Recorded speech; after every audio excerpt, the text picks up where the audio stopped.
Shalom upon all the children of Israel and Judah forever. So I have to do this way for now. I'm on my little Chromebook. It's more like a tablet. So let me zoom in here. This is my family tree DNA or DNA of my origins, DNA test results. And it's just funny, I just find it funny. I don't know why I got suddenly inspired to do this. But this is what it shows on my DNA test results. So this is Africa, as you know, and I think take that light off.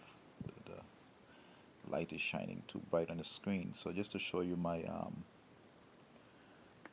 DNA results. Now notice it goes all up here to Finland. See, this is Finland here, up at the top. See the mouse scrolling on top of that.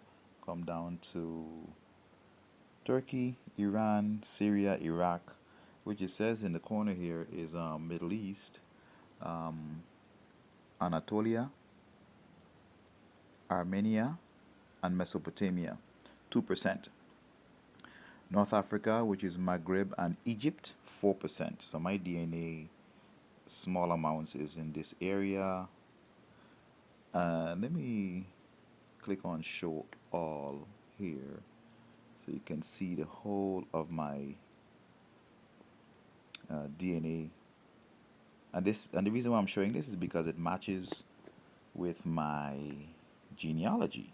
I'm doing my genealogy, and so it says Africa 91%. Just take my time and go through it step by step here. Excuse the light for now. And then Nigeria 48%. So all of West Africa is 84%. So it breaks down to Nigeria 48%, Ghana, Togo, Benin 20%, Guinea, Sierra Leone 11%, Senegal, Gambia, Guinea-Bissau 5%, Central Africa 4%. So I do have some Uganda, Kenya DNA in me, as you can see here. It's called East Africa. You can see right there, East Africa. Western Lake Victoria Basin, 3%. So that's Uganda for you. I'm coming to Uganda. Kenya and Tanzania. Yeah, I'm coming to visit.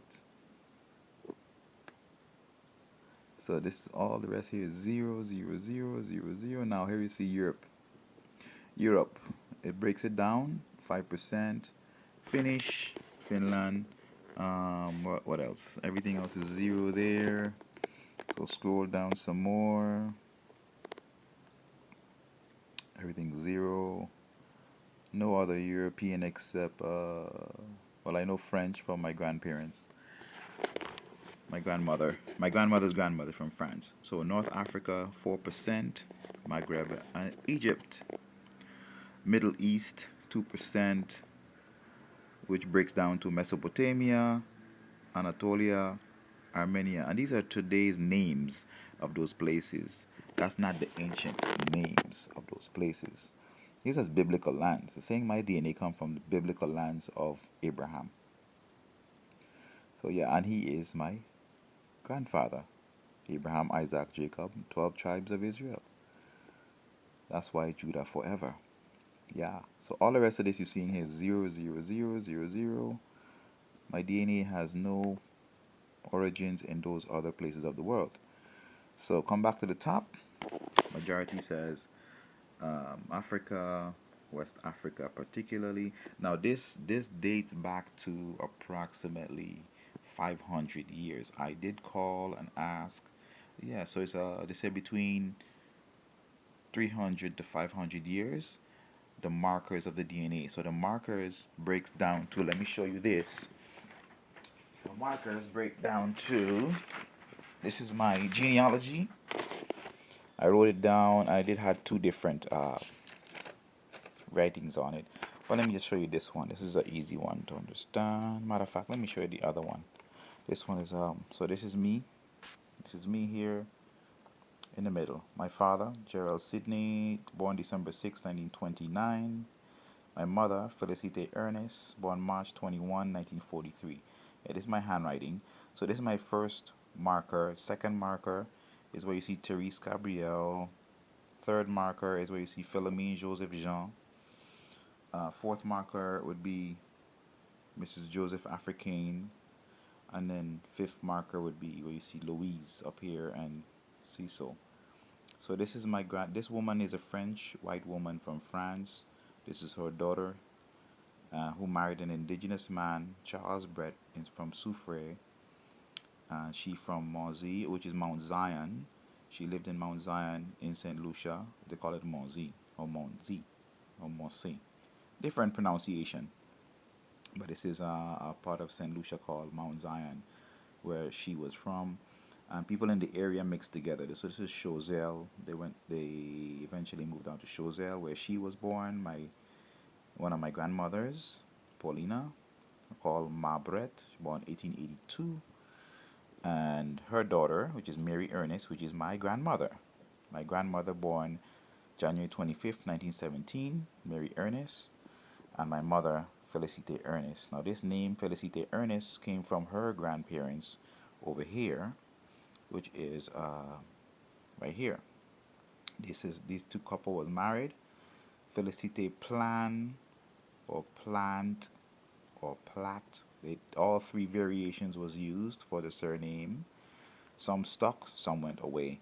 But Felicite was my grandmother's grandmother as well, and her husband. So this where the name come from, Ernest. So Felicite Ernest. That's where my mother's name come from. Her grandparents. So my grandmother Mary named her daughter Felicite Ernest based on her grandparents Felicite Ernest. So this is going back in my genealogy, my matriarchal side. On my matriarchal side, it goes back to France. Mixed. So that's just purely matriarchal. So this is my mother, mother, mother, mother, mother. All originating from France, mixing with the original Aboriginal American called Caribs, Arawaks, Siboney, Taino, Caribbean, Amerindian people. So these are all mostly Amerindian. She's also mixed with some Negroid. Getting messages. Negroid is called, or actually from what you saw in the DNA, Nigeria and Ghana. That's my matriarchal side. It does come on this side here. Little, but my mother mostly have Nigeria and Ghana blood in her, and also mixed with indigenous and the French. My father's side patriarchally is purely what is called the West African DNA, dominantly. So my father, Gerald Sidney, patriarchally, father Sylvester Sidney. I just have the discontinuance because I don't know who this grandfather of mine is, my great grandfather. So this is the patriarchal side. So it is my father, grandfather, great grandfather, great great grandfather, great great great grandfather. So this is the numbers too, by the way. They see the years below. So that's how that connects. So this is approximately the years that these people lived, my ancestors, way back to the 1850s and 1810, thereabout. And on this genealogy chart on my patriarchal side, you see the names. This is actually what I got from the National Archives in St. Lucia, Miss Joseph Africaine. This is the fifth generation going back, Apolline and Jean Africaine. And these are the children, children, children, children. And there was a lot of name changes going on. So the name doesn't come down. They had a different system of naming back that time. So this is everybody. I encourage you, please do your genealogy. I highly recommend everybody do your genealogy. Find out your patriarchal DNA and your matriarchal DNA. My matriarchal came from Citron. It was called that name at one time, which is now called Choiseul. The island was also called St. Lucia or Aloysia. Look up those scriptures because Luke chapter 3 is your Y DNA, patriarchal. Matthew chapter 1 is your matriarchal DNA. First Chronicles 9:1 says that this is how Israel was reckoned, were recorded, or known. If you claim to be an Israelite, you had to be tell me who's your father and your father and your father and your father and your father. Israel is a patriarchal society with a patriarchal identity. This is how you identified your parents. My father came from Denery or the Enery. That's the original name of the place, name of the person who was a British, not a British, a European soldier. Can't remember exactly which country. That was in Saint Lucia at the time. So this is how my genealogy chart looks. And I encourage you highly to do yours. I can do yours for you. I can help you find out the information of your ancestors and do your genealogy to help you know who you are, where you come from, and why you choose the good and bad choices that you choose in your life today. So, yeah, do your genealogy. If you need help, I can do it for you. Just send me a message, Yakova Israel. I'll put that email down in the description. Contact me, and I can help you get your genealogy done. Till next time, that's the way I say goodbye. Shalom upon all the children of Israel and Judah forever. Joel chapter 3.